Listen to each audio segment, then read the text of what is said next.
துவங்கினேன் ஒன்றுமில்லாமல், திருப்தியாய் என்னை நிறைத்தீ, நீர் உண்மை உள்ளவர். D.L. மூடி என்ற தேவ மனிதன் ஒரு வல்லமையாய் ஊழியம் செய்த ஒரு தேவ மனிதன். அவர் ஒரு நாள் பிரசங்கம் பண்ணும்போது என்ன பண்ணார் அப்படின்னா, ஒரு கிளாஸ் எடுத்து முன்பாக வைத்தார். பிரசங்கம் ஆரம்பிக்கிறதுக்கு முன்பாக வைத்து ஒரு கேள்வி கேட்டார். இந்த கிளாஸுக்குள்ள இருக்கிற காற்றை எப்படி அகற்ற முடியும் அப்படி ஒரு கேள்வி கேட்டார். கிளாஸுக்குள்ள இருக்க காற்றை எப்படி எடுத்து போடுவீங்க சொல்லுங்க பார்க்கலாம். சரி, வெரி குட். அப்புறம் எப்படிலாம் எடுக்கலாம் இந்த கிளாஸ்ல இருக்க காற்றை? Very good. இதே மாதிரி அநேக பதில்கள் அவங்க சொன்னாங்க. ஒரு நபர் சொன்னார், அந்த கேஸ்குள்ள இருக்க காத்தை நான் என்ன பண்ணுவேன், பம்ப் வச்சு எடுத்துருவேன்னு சொல்லும் போது, இன்னொரு நபர் சொல்லுவாங்க, கிளாஸ்ல காற்றை ரொம்ப பம்ப் வச்சுன்னா என்ன ஆயிடும், இந்த கிளாஸ் உடஞ்சிரும். இன்னொரு நபர் சொன்னார், நான் என்ன பண்ணுவேன், இந்த கிளாஸ் எடுத்து மூடிடுவேன் அப்படின்னு சொன்னார். அப்ப இன்னொரு நபர் கேட்டார், அப்ப மூடிச்சா இதுக்குள்ள காத்தை நீ என்ன பண்ணுவ, எப்படி எடுப்ப அப்படின்னு கேள்வி கேட்டார். அப்ப அநேக பதில்கள் வந்தபோது D.L. மூடி என்ன பண்ணார், சிரித்து கொண்டே, நீங்க அழகா பதில் சொன்ன மாதிரி அவர் என்ன பண்ணார் அப்படின்னா, எடுத்து இந்த கிளாஸ்ல தண்ணீரை முழுதாய் நிரப்பினார். இந்த தண்ணீர் முழுதாய் நிரம்ப நிரம்ப நிரம்ப இந்த கிளாஸுக்குள்ள இந்த காற்று என்ன ஆயிடுச்சு, ஆட்டோமேட்டிக்கா என்ன பண்ணிடுச்சு, அது வெளியேறி விட்டது. வெளியேறி விட்டு D.L. மூடி சொன்னார், இதே போலதான் நம்முடைய கிறிஸ்துவ வாழ்க்கையும். இன்னைக்கு நம்ம பாவத்தை கஷ்டப்பட்டு வெளியெடுக்க கஷ்டப்படுறோம். பாவம் என்னை விட்டு எப்படிலாம் வெளியெடுக்கலாம், கோபத்தை எப்படி நான் வெளியெடுக்கலாம், இச்சையை என்னை விட்டு எப்படி வெளியெடுக்கலாம், பொறாமை என்னை விட்டு எப்படி வெளியெடுக்கிறது, நான் மறைமுகமா பாவத்திலிருந்து நான் வெளியெடுக்க நான் பயங்கரமா என்ன பண்ணி கொண்டிருக்கிறேன், கஷ்டப்பட்டு கொண்டிருக்கிறேன்னு சொல்லி இந்த கிறிஸ்தவ வாழ்க்கையில நீங்க ரொம்ப கலங்கி தவித்து கொண்டிருக்கிறான். ஆனா D.L. மூடி என்ன சொன்னார் அப்படின்னா, நீ பாவத்தை உன் வாழ்க்கையை விட்டு அகற்றதுக்கு கஷ்டப்படுறதை விட்டுட்டு பரிசுத்த ஆவியானவரை உன் வாழ்க்கையில நிரப்புவாயானால் பாவம் ஆட்டோமேட்டிக்கா உன் வாழ்க்கையை விட்டு வெளியே விடும் என்று சொன்னார். அல்லேலூயா. எத்தனை பேர் நான் சொல்றது புரியுது? இன்னைக்கு தேவ பிள்ளைகளே, பாவத்தை குறித்து ரொம்ப கஷ்டப்பட்டு கொண்டிருப்பாய், பாவத்தோடு பயங்கரமாய் நீ போராடி கொண்டிருப்பாய். ஆனால் பாவம் உன்னை விட்டு அகல முடியாமல், ஒரு நாள் நல்லா இருக்கேன், 2 நாள் நல்லா இருக்கேன், 3 மாசம் நல்லா இருக்கேன், 4 மாசம் நல்லா இருக்கேன், அடுத்து மறுபடியும் பாவத்துல விழுந்துடுறேன். என் வாய் என்னால கட்டுப்படுத்த முடியல, என் சிந்தையை என்னால கட்டுப்படுத்த முடியல, என் போக்கை என்னால கட்டுப்படுத்த முடியல, எனக்குள்ள பொறாமையை என்னால கட்டுப்படுத்த முடியல அப்படின்னு திணறி கொண்டிருப்பாயானால், இன்னைக்கு ஆவியானவர் நம்மளை பார்த்து சொல்கிறது என்ன என்றால், உன் வாழ்க்கைக்குள்ள பரிசுத்த ஆவியானவராகிய என்னை நீ நிரப்புவாயானால் உன் வாழ்க்கையில பாவங்கள் ஆட்டோமேட்டிக்காக அது வெளியேறிவிடும். ஹல்லேலூயா. இன்னைக்கு நமக்கு தேவை என்ன தெரியுமா, பரிசுத்த ஆவியானவருடைய நிரப்புதல். நான் சொல்றேன், உங்களுக்கு புரியுதா? இன்னைக்கு உங்க வாழ்க்கையில தேவை, உன் வாழ்க்கையில இருக்க கவலைகள் துக்கங்கள் நீங்க, உன் வாழ்க்கையில ஒரு பரிசுத்த ஜீவியம் உண்டாக, இன்னைக்கு உங்களுக்கு எனக்கும் தேவை என்ன தெரியுமா, பரிசுத்த ஆவியானவருடைய நிரப்புதல். இன்னைக்கு பரிசுத்த ஆவியானவர் நம்மை நிரப்புவாரானால், முழுமையாய் நான் நிரப்பப்படுவோமானால், பாவம் இமி அளவு கூட நம் வாழ்க்கைக்குள்ள இருக்காது. நம்முடைய வாழ்க்கை பரிசுத்தமுள்ள ஒரு ஓட்டத்தை நம்மளால என்ன பண்ண முடியும், வாழ்ந்து ஓடி ஜெயிக்க முடியும். ஆனா இன்னைக்கு என்ன பிரச்சனை அப்படின்னா, அநேக கிறிஸ்தவர்களால எதை வாழ முடியல, ஒரு பரிசுத்த வாழ்க்கையை வாழ முடியல. ஞாயிற்றுக்கிழமை தவறாம ஆலயத்துக்கு வந்துடுறது, ஞாயிற்றுக்கிழமை தவறாம ஆலயத்துக்கு வந்துடுறது, பைபிள்ல நல்லா என்ன பண்ணிடுறாங்க, தூக்க முடியுது, வேத வசனங்களை நல்லா கரைத்து கொடுக்க முடியுது. ஆனா வீட்டுல போனா என்ன கிடையாது, ஒரு சாட்சி உள்ள வாழ்க்கை கிடையாது. உலகத்தான் கூட அப்படி இருக்க மாட்டான். ஆனா நம்ம ஆட்கள் எப்படி இருப்பாங்க, நம்ம ஆட்கள் எப்படி இருப்பாங்க, சர்ச்சில் மட்டும்தான் என்னது தூதன், வீட்டுல போனா நீங்களே அந்த இடத்துல ஃபீல் பண்ணிக்கோங்க. இன்னைக்கு ஏன் கிறிஸ்தவ வாழ்க்கை அப்படி இருக்கு அப்படின்னா, ஏன் இன்னைக்கு கிறிஸ்தவர்களாக சபைக்குள்ள இருக்கும் போது பரிசுத்தமா இருக்கும் பொழுது வேத வசனத்தை சொல்ல முடியுது, ஆனா வீட்டுக்கு போனா ஏன் பரிசுத்த வாழ்க்கையை கடைபிடிக்க முடியவில்லை என்றால், பரிசுத்த ஆவியானவருடைய அனுபவம் உங்க வாழ்க்கையில கிடையாது. அதனாலதான் சாட்சியுள்ள ஜீவியத்தை வாழ முடியவில்லை. இன்னைக்கு வசனம் சொல்கிறது, பரிசுத்த ஆவியானவர் உனக்குள்ளும் எனக்குள்ளும் இருந்து அவர் கனிகளை கொடுக்கிறார், வரங்களை கொடுத்து கொண்டிருக்கிறார், நம்மளை பரிசுத்தமாக அவர் மாற்றி கொண்டிருக்கிறார். நம்ம பாவத்தில் ஈடுபடுவோமானால் நமக்குள்ள இருக்கிற பரிசுத்த ஆவியானவர் துக்கப்பட ஆரம்பித்து விடுவார். அதனால நீங்க புரிஞ்சு கொள்ளணும், பரிசுத்த ஆவியானவர் கொடுக்கிற கனி என்ன, சந்தோஷம், சமாதானம், நீடிய பொறுமை, நிறைய கனியை கொடுக்கிறார். அப்ப அந்த கனியில என்ன கனி, சந்தோஷம் உள்ள கனி.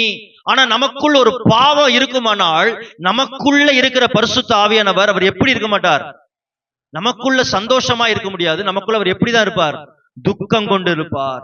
பரிசுத்த ஆவியானவர் உனக்குள் இருந்து கொண்டு துக்க முகத்தோட இருக்கலாம். பரிசுத்த ஆவியானவர் உனக்குள் துக்கமா இருக்கிறதுனாலதான் உங்க வாழ்க்கை எப்படி இருக்குது, துக்கத்தோடு இருக்கிறது.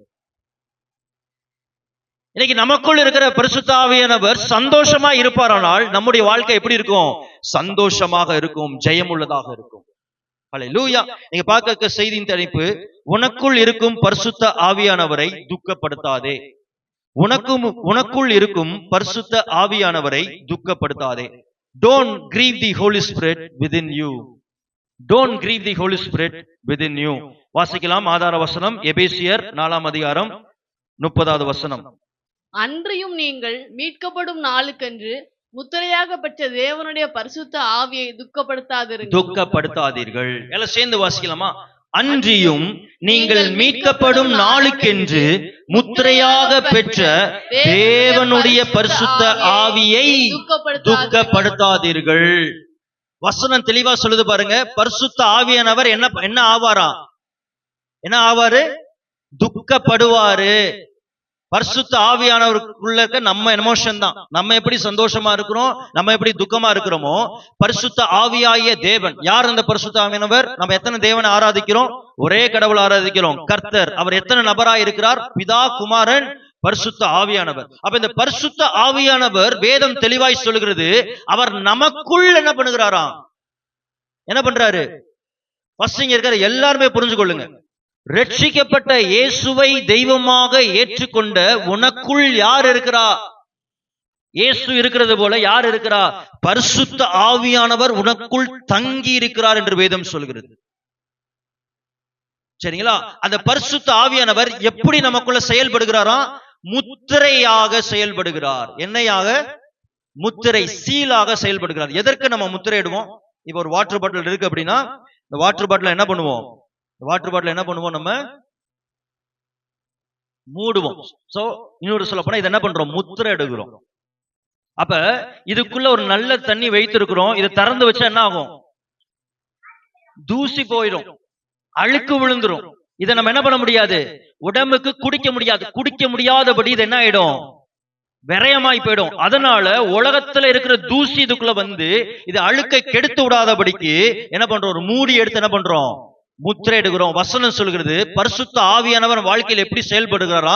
ஒரு மூடியை போல, ஒரு வேலியை போல நம்மளை முத்திரை எடுக்கிறாரா? எதற்கு முத்திரை எடுக்கிறார்? உலக பாவ வாழ்க்கை நமக்குள் வந்து விடாதபடி. இயேசுவை ஏற்றுக்கொண்ட போது உன் வாழ்க்கை அவருடைய இரத்தத்தால் கழுவப்பட்டு பரிசுத்தமாக வைக்கப்பட்டிருக்கிறது. பாவம் எல்லாம் போயிருச்சு. அப்ப நம்முடைய சரீரம் சுத்தமாக இருக்கிறது. இப்ப உலக பாவம் உள்ள வந்துடக்கூடாதுக்காக பரிசுத்த இயேசுவை ஏற்றுக்கொள்ளும் போதே பரிசுத்த ஆவியானவர் தான் என்ன பண்ணுகிறார்? சீல் பண்ணி விடுகிறார். எதற்காக? வசனம் சொல்றது, நீங்கள் மீட்கப்படும் நாளுக்கென்று முத்திரையாக. அது என்ன மீட்கப்படும் நாள்? மீட்கப்படும் நாள்ன்றது எதை பத்தி? இந்த நாளை பத்தி பேசுகிறது. இயேசுடைய 2ஆம் வருகையை பத்தி பேசுகிறது. இந்த உலகத்தோடைய முடிவை பத்தி பேசுகிறது. இந்த உலகத்தோடைய முடிவு இருக்கும்போது என்ன உலகம் ஆரம்பிக்கும்? நித்திய உலகம் ஆரம்பிக்கும்.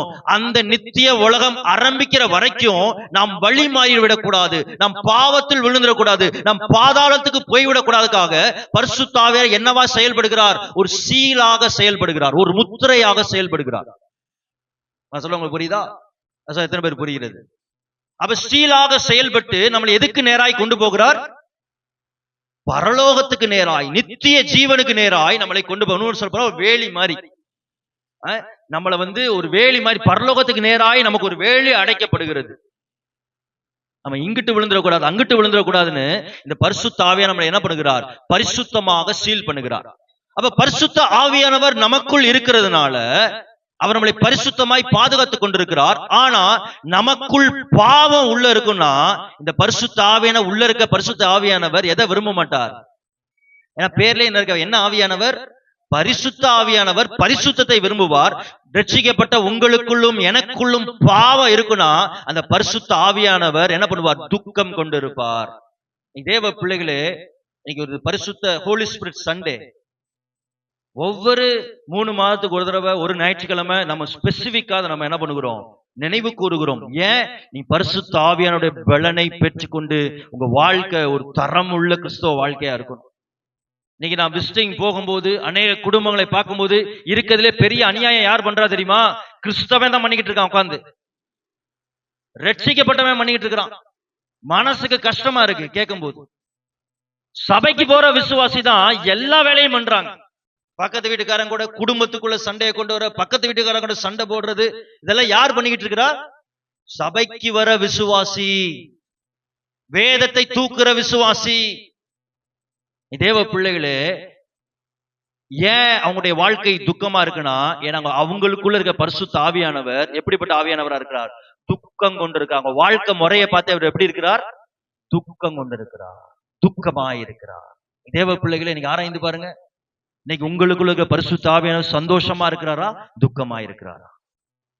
அது எப்படி தெரியுமா? நம் வாழ்க்கை நடைமுறையை வைத்து, நம்ம எப்படி வாழ்கிறோமோ அதை வைத்துதான் நம்முடைய பரிசுத்த ஆவியானவர் ஹாப்பியா இருக்கிறதும், நம்ம பரிசுத்த ஆவியானவர் சந்தோஷமா இருக்கிறதும், துக்கமா இருக்கிறதும். நல்லா தெரிஞ்சுக்கோங்க, வசனம் தெளிவாய் சொல்கிறது, நாம் மீட்கப்படும் நாளுக்கென்று நம்மளை முத்திரையாக நம்ம மேல இருக்கிறார். நமக்குள்ள இருக்க ஆவியானவர் ஒரு நாள் எப்படி இருக்க கூடாது? துக்க முகமாய் காணப்படக்கூடாது.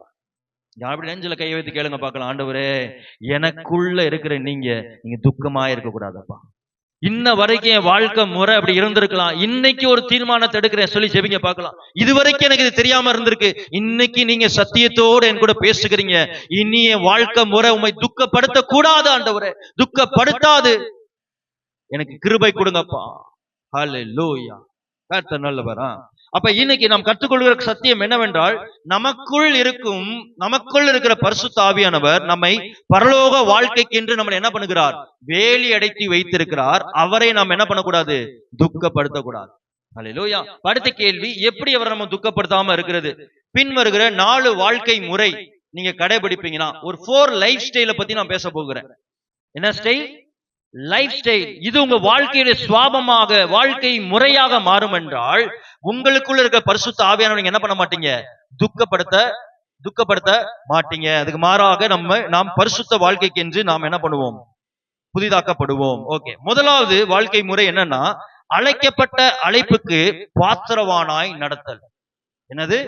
அழைக்கப்பட்ட அழைப்புக்கு பாத்திரவானாய் நடத்தல். கர்த்தர் நம்மளை அழைத்திருக்கிறார், அந்த அழைப்புக்கு நாம் பாத்திரவானா இருக்கணும். We must be worthy of our calling. எப்படி? கர்த்தர் நம்மளை அழைத்திருக்கிறார்னா அந்த அழைப்புக்கு நாம் பாத்திரவானா இருக்கணும். ஐயோ, ஏன் இந்த குடும்பத்தை போய் நான் ரட்சித்தேன், ஏன் இவங்களுக்கு என் ரத்தத்தை நான் சிந்தினேன் அப்படின்னு ஒரு நாளும் அவர் யோசித்து விடக்கூடாது. நோவாவின் காலத்துல ஆண்டவர் என்ன பண்ணுகிறார்? வசனம் சொல்கிறது, அவர் ஏன் இந்த பூமியை படைத்தேன் என்று என்ன பண்ணாராம்? மனஸ்தாபப்பட்டாராம். இந்த பூமியை நான் உண்டாக்காமவே இருந்திருக்கலாமே, இவன் எவ்வளவு அநியாயம் பண்றான், இவனுக்கு நான் நேசித்து அன்பு கூர்ந்து இவ்வளவு திட்டத்தை பண்ணி இவனுக்கு பண்ணா என்ன பண்றான்? பாவத்துல என்னையே அறியாம எனக்கு எதிராக, ஏன் கட்டளைக்கு எதிராக போகிறானே அப்படின்னு ஆண்டவர் மனஸ்தாபப்பட்டாராம். இன்னைக்கு அதே மாதிரி நாம் என்ன பண்ணக்கூடாது? நம்முடைய அழைத்த அழைப்புக்கு பாத்திரவானாய் நாம் இருக்கணும். அப்படி நம்ம பாத்திரவானாய் நடப்போனா நமக்குள்ள இருக்கிற ஆவியானவர் என்ன பண்ண மாட்டார்? துக்கப்பட மாட்டார். நீங்க எப்ப நீங்க அழைத்த அழைப்புக்கு நீங்க பாத்திரவானாய் நடக்கிறீங்களோ அப்பதான் ஆவியானவர் சந்தோஷமா இருப்பார். அழைத்தது ஒண்ணு, ஆனா வாழ்க்கை முறை வேற யாருன்னு சொல்லுவாங்களேன், ஆவியானவர் என்ன பண்ண மாட்டார்? நம்மளை குறித்து என்ன பண்ண மாட்டாரு? அவரால் சந்தோஷப்பட முடியாது. வாசிக்கலாமா? எபேசியர் தான் இங்க பார்க்க போறோம். 4ஆம் அதிகாரம் 1ஆவது வசனம் வாசிங்க. ஆதலால் கர்த்தர் நிமித்தம் கட்டுண்டவனாகிய நான் உங்களுக்கு சொல்லுகிற புத்தி என்னவெனில், நீங்கள் அழைக்கப்பட்ட அழைப்புக்கு என்னவா இருங்க? பாத்திரவானாய் நடங்க. பவுல் அழகான ஒரு வார்த்தை சொல்றாரு பாருங்களேன், கர்த்தரின் நிமித்தம் கட்டுண்டவனாகிய நான் உங்களுக்கு சொல்லுகிற புத்தி. அவர் எப்படி இருக்கிறாரா? கட்டுண்டவனாய் இருக்கிறாரா. என்னது? He is a prisoner of Christ. யாருடைய கைதியா இருக்கிறாரா? இயேசுவோட கைதினா. முன்னாடி யாருடைய கைதியா இருந்தேன்? இருளுக்கு கைதியாக இருந்தேன், பிசாசோடைய கைதியா இருந்தேன், அந்தகாரத்துல கைதியா இருந்தேன். அவருடைய ரத்தத்தை கொடுத்து என்னை மீட்டெடுத்து என்னை யாருடைய கைதியாக மாத்தி விட்டார். அப்படின்னா என்ன அர்த்தம்? நான் முழுவதும் யாருடைய கண்ட்ரோல்ல? இயேசுடைய கண்ட்ரோல்ல. நான் அல்ல, யார் தான் வாழ்றேன் எனக்குள்ள? ஏன் விருப்பம் கிடையாதுங்க. ஜெயில போனா அவங்களுக்கு நினைச்சதெல்லாம் செய்ய முடியுமா? இஷ்டத்துக்கு வாழ முடியுமா? அதான் சொல்ற கைதின்னு. அப்ப இந்த பூமியில இன்னைக்கு நம்ம யாரோட கைதியா நம்ம இருக்கணும்? இயேசுவோட கைதியா இருந்தோம்னு சொல்லுவாங்களேன், இஷ்டம் போல சிந்த போகாது, இஷ்டம் போல நடக்க மாட்டோம் நம்ம. ஏன்னா அவருடைய கண்ட்ரோல்ல நம்ம இருக்கிறோம். பவுல் சொல்றார், அவருடைய கைதியா இருக்கிற நான் உங்களுக்கு என்ன சொல்லுகிறேன்? ஒரு புத்திமதியை சொல்கிறேன். ஏன்னா என் வாழ்க்கையில அதை என்ன பண்ணுகிறேன், நான் கடைபிடிக்கிறேன். நான் உனக்கு ஒரு புத்திமதியை சொல்கிறேன். என்ன அப்படின்னா, நீங்கள் அழைக்கப்பட்ட அழைப்புக்கு என்னவாருங்க, பாத்திரவான்களாய் நடங்கள். இயேசுவை ஏற்றுக்கொள்கிறேன்னு சொல்றீங்க பாத்தீங்களா, அது ஒரு அழைப்பு. இயேசுவை ஏற்றுக்கொண்டதுக்கு அப்புறம் எப்படிப்பட்ட அழைப்பா இருக்கணும், இயேசுவை பின்பற்றுகிற ஒரு வாழ்க்கையா இருக்கணும். இன்னைக்கு கர்த்தர் நம்மளை அழைத்திருக்கிறாரா இல்லையா? இந்த அழைப்புக்கு பாத்திரவானாய் இருங்கள். அப்பதான் ஆவியானவர் என்ன பண்ண மாட்டார், நமக்குள்ள ஆவியானவர் துக்கப்பட மாட்டார், துக்கப்பட மாட்டார். அப்பாவை போல பிள்ளை. அப்ப நம்ம அப்பா எப்படிப்பட்ட அப்பா, பரிசுத்தமுள்ள அப்பா. நம்முடைய அப்பா எப்படிப்பட்ட அப்பா, மகா பெரியவர், தாழ்மை உள்ளவர். இப்ப நம்ம எப்படிப்பட்டவரா இருக்கணும், அவரை பின்பற்ற நாம், நமக்குள் அந்த அழைப்பு இருக்கணும், இந்த பாத்திரவானாய் இருக்கணும். நான் சொல்ற எத்தனை பேர் புரியுது? நீங்க அழைப்பு கிறிஸ்தவர்கள் என்ன பண்றது கிடையாது, கனம் பண்றது கிடையாது. ஏதோ கூப்பிட்டாங்க, வந்தேன், இயேசுவை பிடிச்சேன், ஒரு ஞானஸ்தானம் எடுத்தேன், சர்ச்சுக்கு வந்தேன், அவ்வளவுதான். அழைப்பு விளையேற பெற்றது. தரமுள்ள ஓட்டத்தை ஓடு, நீ ஒரு தரமுள்ள ஓட்டத்தை ஓடு. ஒரு ஓடினாதான் யார் துக்கப்பட மாட்டாராம், நமக்குள்ள இருக்கிற ஆவியானவர் துக்கப்பட மாட்டார். 1 பேதுரு, இந்த அழைப்பு எப்படிப்பட்ட அழைப்பு பாருங்களேன். 1 பேதுரு 2:9 பாருங்க. 1 பேதுரு 2:9 வாசிங்க, ஸ்கிரீன்ல வருது பாருங்க. நீங்களோ உங்களை அந்தகாரத்தினின்று தம்முடைய ஆச்சரியமான ஒளியின் இடத்திற்கு வரவழைத்தவருடைய புண்ணியங்களை பாருங்க, இது எப்படிப்பட்ட அழைப்பு பாருங்க. நீங்களோ எப்படிப்பட்ட இடத்துல இருந்தீங்க, அந்தகாரத்திலிருந்து ஆச்சரியமான ஒளிக்கு என்ன பண்ணாரா, நம்மளை வரவழைத்தவர். ஆண்டவர் நம்மளை எங்க இருந்து அழைத்திருக்கிறாரா, வசனம் சொல்லுகிறது அந்தகாரம். அந்தகாரம் இந்த அட்டர் டார்க்னஸ். என்னது அட்டர் டார்க்னஸ்? கார் இருள்ல நம்முடைய வாழ்க்கை இருந்துச்சு. கார் இருள், அங்க ஒண்ணும் கிடையாது. கார் இருள். எத்தனை பேர் சொல்றீங்க, என்னை கர்த்தர் சேற்றிலிருந்து என்னை தூக்குனாருன்னு சொல்ல முடியும்? எத்தனை பேரால் சொல்ல முடியும், கர்த்தர் என்னை அந்தகாரத்திலிருந்து விடுதலையாக்கினார்? ரட்சிப்புக்கு முன்னாடி எவ்வளவு போராட்டம், ரட்சிப்புக்கு முன்னாடி எவ்வளவு கஷ்டம், எவ்வளவு வியாதி, எவ்வளவு நெருக்கம், எவ்வளவு பிசாசு போராட்டம் வீட்டுக்குள்ள இருந்துச்சு. இன்னைக்கு கர்த்தர் நம்முடைய ஆச்சரியமான ஒளிக்கு வைத்திருக்கிறார். பரிசுத்த ஆவியானவரை உள்ள கொடுத்திருக்கார், சபையை கொடுத்திருக்கார், ரட்சிப்பை கொடுத்திருக்கார், விடுதலையை கொடுத்திருக்கார். பில்லி சூனிய மந்திரவாதம் ஒண்ணும் நம்மளை தொடல. ஏன்னா ஆச்சரியமான ஒளி கிட்டது எது வரவே முடியாது, இருளால வரவே முடியாது. அப்பேற்பட்ட அழைப்பை நம்ம மேல வைத்திருக்கிறார். அதை புரிஞ்சு நம்ம நடக்கணுமா? அதை புரிஞ்சு நடந்தாதான் யார் துக்கப்பட மாட்டா, பரிசுத்த ஆவியானவர் யாருக்குள்ள இருக்கிறார், உனக்குள். சொல்லுங்க பாக்க, எனக்குள்ள இருக்கிற ஆவியானவரை நான் துக்கப்படுத்த மாட்டேன்.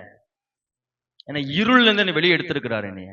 ஆச்சரியமான ஒளி, சாதாரண ஒளி கிடையாது, ஆச்சரியமான ஒளிக்கு என்ன பண்ணிருக்கிறார், என்னைய பங்காளர்களாய் என்ன என்ன பண்ணிருக்கார், மாத்திருக்கிறார். பாருங்க, வரவழைத்தவருடைய புண்ணியங்களை அறிவிக்கும்படி. நல்ல கவனி. அடுத்து, தெரிந்து கொள்ளப்பட்ட சந்ததியாகவும். அடுத்து, சோசன் பீப்புள்.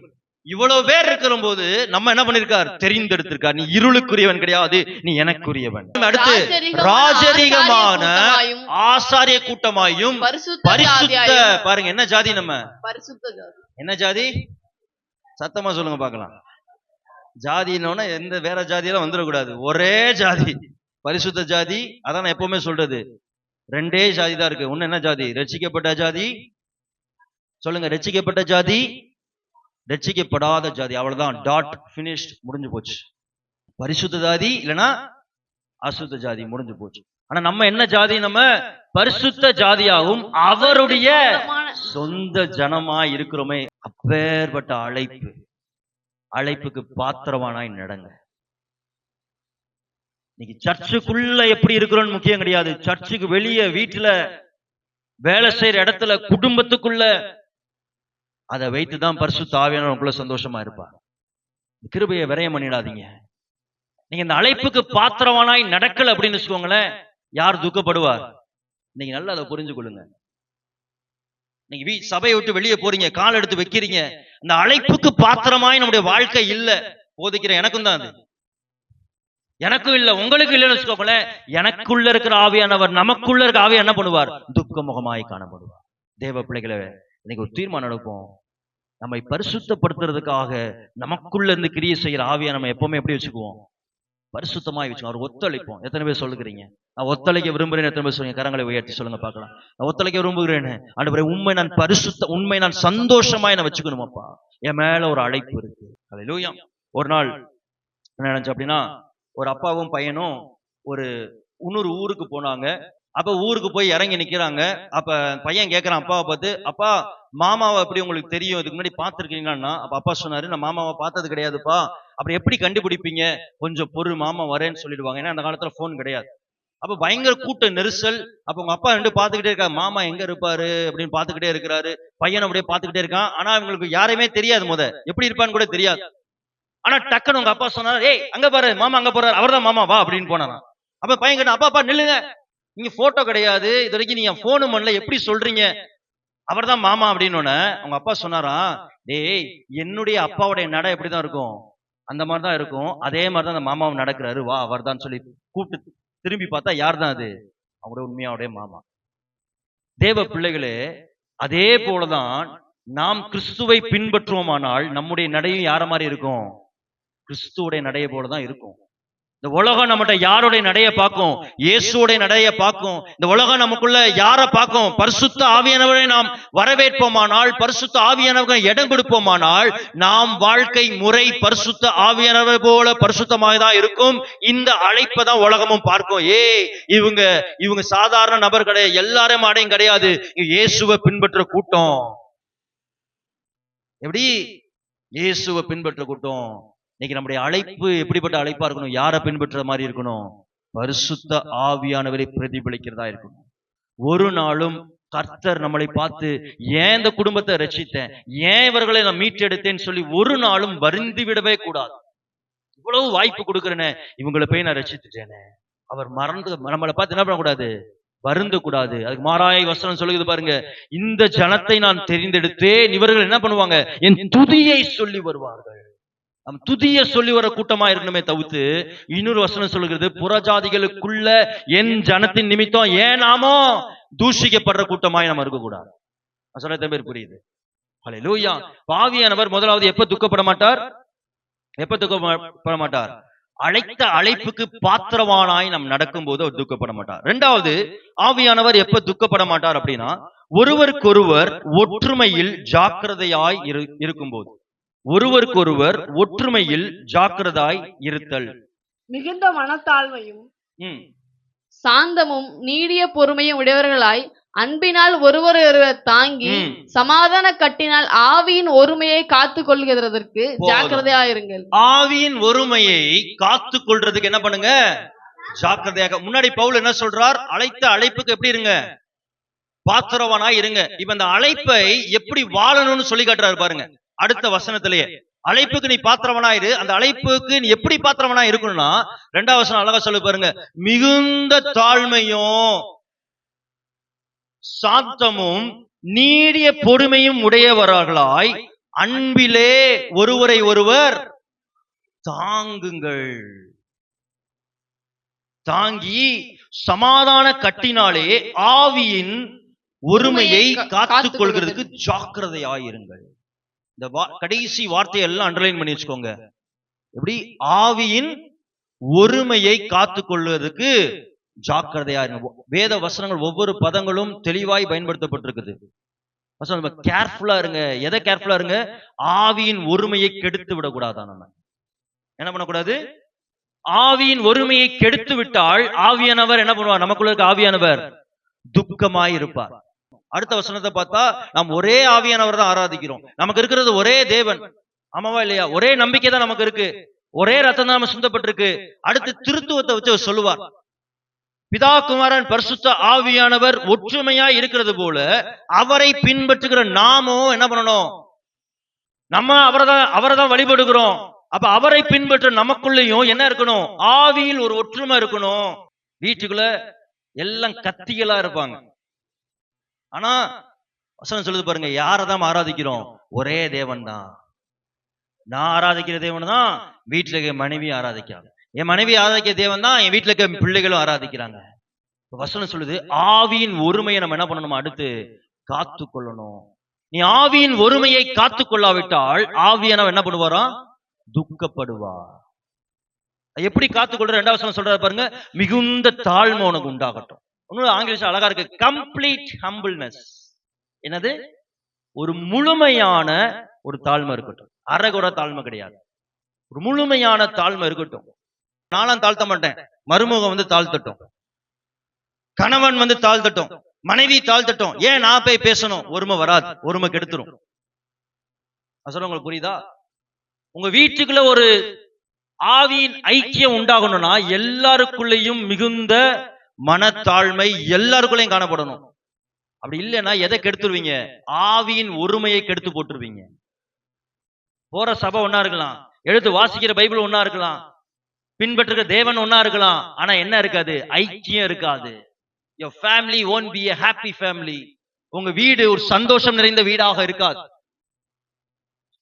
அப்ப ஆவியின் ஒருமை நம்ம வைக்கிறதுக்கு நமக்கு என்ன தேவை? முதலாவது மிகுந்த மனத்தாழ்மை, நமக்குள்ள மனதுல ஒரு தாழ்மை உண்டாகணும். அடுத்து வந்து என்னன்னு? சாந்தம் உண்டாகணுமா. சாந்தம் நான் ஏற்கனவே சொன்னது போல டாமினன்ட் கேரக்டர் நமக்குள்ள இருக்கக்கூடாது. நான் தான் பெரியவன் அந்த சிந்தை இருக்கும்ல, நான் சொல்றதுதான் சரி, எந்த ஒரு வேலை பார்த்தாலும் நான் சொல்றதுதான். அப்ப இந்த டாமினன்ட் கேரக்டர் என்ன இருக்கக்கூடாது? இல்லாம சாந்த குணம் இருக்கணும். எல்லாருடைய ஒப்பீனியனையும் கேட்கிற, எல்லாருடைய ஒப்பீனியனையும் மதிக்கிற என்ன இருக்கணும்? ஒரு சாந்த குணம் இருக்கணும். அடுத்து வந்து என்ன இருக்கணுமா? பொறுமை உடையவர்களாக. வீட்டுல தவறு செய்யும் போது, கணவர் தவறு செய்யும் போது, மனைவி தவறு செய்யும் போது, பிள்ளைங்க தவறு செய்யும் போது நமக்குள்ள என்ன இருக்கணும்? பொறுமை இருக்கணும். அப்பதான் எதை நீங்க பாதுகாக்க முடியும்? எதை நீங்க பாதுகாக்க முடியும்? எதை பாதுகாக்க முடியும்? ஆவியின் ஒருமையை பாதுகாக்க முடியும். ஆவியின் ஒருமையை பாதுகாத்தாதான் வீட்டில் இருக்கிற ஆவியானவர் எப்படி இருக்க முடியும்? சந்தோஷமா இருக்க முடியும். எடுத்தோன்னு முத்திரட்டக்கூடாது. சில வீட்டுல எல்லாம் போனா மிலிட்டரி ரூல் தான், சின்ன தப்பு செஞ்சாலும் பிள்ளைகளுக்கு அடி தோல் உறிஞ்சிரும். Military rule. நீடிய பொறுமை நமக்குள்ள இருக்கணும். நீடிய பொறுமை இல்லாம உங்களுக்குள் சடக்கு சடக்கு சடக்குன்னு கோபம் இருக்குன்னா நீங்க எல்லாத்தையும் அழிச்சு போட்டுருவீங்க. கர்த்தர் கொடுத்த குடும்பம் அழிஞ்சிரும், வீடு அழிஞ்சிரும், வேலை அழிஞ்சிரும், உன்னை சுத்தி நேசிக்கிற நபர் அழிஞ்சிருவாங்க. இன்னைக்கு நமக்குள்ள என்ன இருக்கணும்? நீடிய பொறுமை இருக்கணும். இந்த நீடிய பொறுமை இருந்தாதான் ஆவியான என்னவா இருக்க முடியும்? ஹாப்பியாக இருக்க முடியும். அந்த ஆவியின் ஒருமை என்ன பண்ணும்? நமக்குள்ள காணப்படும். அடுத்து என்ன பண்ணுங்க? அன்பினால் ஒருவரை ஒருவர் என்ன பண்ணுங்க? தாங்குங்கள். கணவர் தவறு செய்யறதா, வீட்டுக்கு ஒருத்தவங்க தவறு செய்யறாங்கன்னா அவங்களை எப்படி தாங்கணும்? அன்போட அப்ரோச் பண்ணுங்க. கணவர் குடிச்சுக்கிட்டே இருக்கிறாரா? அன்போட அப்ரோச் பண்ணு. பாஸ்டர் ஈஸியா சொல்லிட்டீங்க, அவர் என்னெல்லாம் பண்றாரு தெரியுமா? நீ வேதத்தை வசனத்தின்படி கீழ்ப்படிஞ்சு அன்போடு அப்ரோச் பண்ணி டெய்லி முழங்கால் போட்டு ஜெபித்து உங்க குணத்தை மாத்துங்க, ஆட்டோமேட்டிக்கா உங்களுக்கு வெளிச்சம் அவர் மேல பிரகாசிக்க ஆரம்பிச்சு. 3வது வசனம் பாருங்களேன். சமாதான கட்டினால். என்ன கட்டினால் கட்டுங்களா? வசனம் தெளிவாய் சொல்லுது பாத்தீங்களா? அன்புனாலதான் வீடு என்ன பண்ண முடியும்? கட்ட முடியும். அதிகாரத்துல முடியாது. சாந்த குணம் இல்லாம நானா நீயானா என்ன பண்ண முடியாது? முடியாது. என்னால என் வீட்டுக்குள்ள ஆவியின் ஒருமை என்ன பண்ணிடக்கூடாது? உடைஞ்சிடவே கூடாது. அது அப்படி இருந்துட்டீங்கன்னு வச்சுக்கோங்களேன், வீட்டுல ஒரு சமாதானம் வந்துடும். என்னுடைய சுவாபத்தினால என் வீட்டுக்குள்ள என்ன வந்துடக்கூடாது? என் பேச்சினால, என் சுவாபத்தினால, என் சிந்தையால வீட்டுல இருக்கிற ஆவியின் ஒருமை என்ன ஆயிடக்கூடாது? உடைஞ்சிடக்கூடாதப்பா, என்னை பாதுகாத்துக் கொள்ளுங்கன்னு கேளுங்களேன். கண்டிப்பா ஆவியானவர் உங்களை துக்கப்படுத்த மாட்டார், உங்களை சந்தோஷப்படுத்துவார், உங்களுக்கு அதை பலனை தருவார். இன்னைக்கு கிறிஸ்தவர்களுடைய வாழ்க்கை முறை எப்படி இருக்கு தெரியுமா? கிறிஸ்தவருடைய வாழ்க்கை முறை ரொம்ப கஷ்டமா இருக்கு கேட்க, ரொம்ப கஷ்டமா இருக்கு. ஒரு வெளிச்சம் இல்ல, குணத்துல ஒரு கனி இல்ல, சுவாபத்துல ஒரு கனி இல்ல. ஒரு வீட்டுக்குள்ள ஒற்றுமை கிடையாது. 4 பேர் வீட்டுல 4 திசையில தான் இருக்கிறாங்க. 5 பேர்னா 5 பேர் 5 திசை. 2 பேர்னா 2 பேர் 2 கோணத்துல இருக்கிறாங்க. 4 மூலை, நார்த், ஈஸ்ட், சவுத், வெஸ்ட். உன் ஏரியாக்குள்ள நான் வர மாட்டேன், என் ஏரியாக்குள்ள நீ வரக்கூடாது. அப்படிதான் இருக்கு. டைரக்ஷன் சேருமா? நார்த்தும் சவுத்தும் சேருதா? ஈஸ்டும் வெஸ்டும் சேருதா? அப்படிதான் வீடு இருக்கு இன்னைக்கு. தேவ பிள்ளைகளே, ஜாக்கிரதையா இருங்க. அப்படி உங்க வீடு இருந்துச்சுன்னா ஆவியானவர் எப்படி என்னவா இருக்க முடியாது? சந்தோஷமா இருக்க முடியாது. ஆவியானவர் சந்தோஷமா இல்லைன்னா வீட்டுக்குள்ள எது வராது? ஆவியின் கனி வராது, ஆவியின் வரம் உள்ள வராது. ஜாக்கிரதையா இருங்க தேவ பிள்ளைகளே. உங்கள் அன்போடு நான் சொல்கிற காரியம், விலையேற பெற்ற அழைப்பு. இன்னைக்கு வீட்டுல சபைக்குள்ள ஒரு ஒற்றுமையோடு இருங்க. கூட பிறந்தவங்களை நேசிங்க, விசாரிங்க. பெத்தவங்களை நேசிங்க, விசாரிங்க. வீட்டுல இருக்க பெரியவங்களை நேசிங்க, விசாரிங்க. அப்படிலாம் இருந்தாதான் ஆவியானவர் சந்தோஷப்படுவார். இன்னைக்கு ஜாக்கிரதையா இருங்க. சமாதான கட்டுனாலும் உங்க குடும்பத்தை கட்டுங்க. இருக்கிற 4 பேரும் அடிச்சுக்காதீங்க. என்ன கிடைக்க போகுது யோசித்து பாருங்க. வீட்டுக்குள்ள 4 பேர் இருந்து நீங்க தங்குற வீட்டுல, நீங்க சாப்பிட்டு குடியிருக்கிற வீட்டுல, நீங்க தலைமுறையா வரப்போற ஒரு சந்ததிக்குள்ள போட்டி, பொறாமைகள், வெறுப்புகள், பேசு, கசப்பு, வைராக்கியங்கள் இருந்தா என்ன கிடைக்க போகுது உங்க குடும்பத்துக்கு? அதற்காக கர்த்தர் நம்மளை அழைத்திருக்கிறார். இருளிலிருந்து மீட்டு எடுத்திருக்கிறாரு. ஒரு ஆச்சரியமான ஒளிக்கும் ஆச்சரியமான வாழ்க்கைக்கும் தானே உன்னை கர்த்தர் எடுத்திருக்கிறார். இன்னைக்கு நம்முடைய ஆவியானவர் எப்படி இருக்கணும்? சந்தோஷமா இருக்கணும். ஹல்லேலூயா. அடுத்து 3வது வாழ்க்கை முறை என்னன்னா, பூரண கிறிஸ்துவ வளர்ச்சியை அடைதல். என்னது அடுத்து? எப்ப ஆவியானவர் சந்தோஷமா இருப்பார் அப்படின்னா, ஒரு பூரண கிறிஸ்துவ வளர்ச்சி நம்ம என்ன பண்ணணும்? அடையணும். கிறிஸ்டியன் growth என்ன பண்ணணும்? நமக்குள் காணப்படணும். வாசிங்க 14-15. அதிலே நாம் இனி குழந்தைகளா இராமல் மனுஷருடைய சூதும் வஞ்சிக்கிறதற்கு ஏதுவான தந்திரமுள்ள போதகமாகிய பலவித காட்சினால் அலைகளைப் போல அடிபட்டு அலைகிறராயிராமல் அன்புடன் சத்தியத்தை கைக்கொண்டு பாருங்க, அன்புடன் சத்தியத்தை கைக்கொண்டு தலையாய கிறிஸ்துவுக்குள் எல்லாவற்றிலேயும் யாருக்குள்ள இருக்கா? அதெல்லாம் தலையாய கிறிஸ்துவுக்குள் எல்லாவற்றிலேயும் நாம் வளர்கிறவர்களா இருக்கும்படியாக அப்படி செய்தார். நாம் வளர்கிறவர்களாக இருக்கும்படி இயேசு என்ன பண்ணுகிறாராம்? அப்படி செய்கிறார். வசனம் அழகா சொல்லுது பாருங்க. 14 வசனத்துல, நாம் இனி என்னவா இருக்கக்கூடாது? குழந்தைகளா இருக்கக்கூடாது. உன் கிறிஸ்தவ ஓட்டத்துல எப்படி இருக்கக்கூடாது? ஒரு குழந்தை மாதிரி இருக்கக்கூடாது. அப்படின்னா என்ன அப்படின்னா, பிசாசுடைய தந்திரத்தால இங்கிட்டும் அடிக்கப்படுற கிறிஸ்தவர்களா இருக்காதீங்க. சில பேர்ட்ட கேட்டா சொல்லுவாங்க, நான் 30 வருஷம் யாரு? எத்தனை வருஷம்? 30 வருஷம் கிறிஸ்டியன். எங்க தாத்தா கிறிஸ்டியன், எங்க பூட்டையும் கிறிஸ்டியன், நான் கிறிஸ்டியன், என் பிள்ளைங்க கிறிஸ்டியன், என் பிள்ளைகளுடைய பிள்ளைங்க கிறிஸ்டியன். ஆனா ஆவிக்குரிய வளர்ச்சி எடுத்து பார்த்தா எல்லா பாவமும் யாருக்குள்ளதான் காணப்பட்டிருக்கும்? உலகமே அங்கதான் வந்து தங்கி இருக்கும்.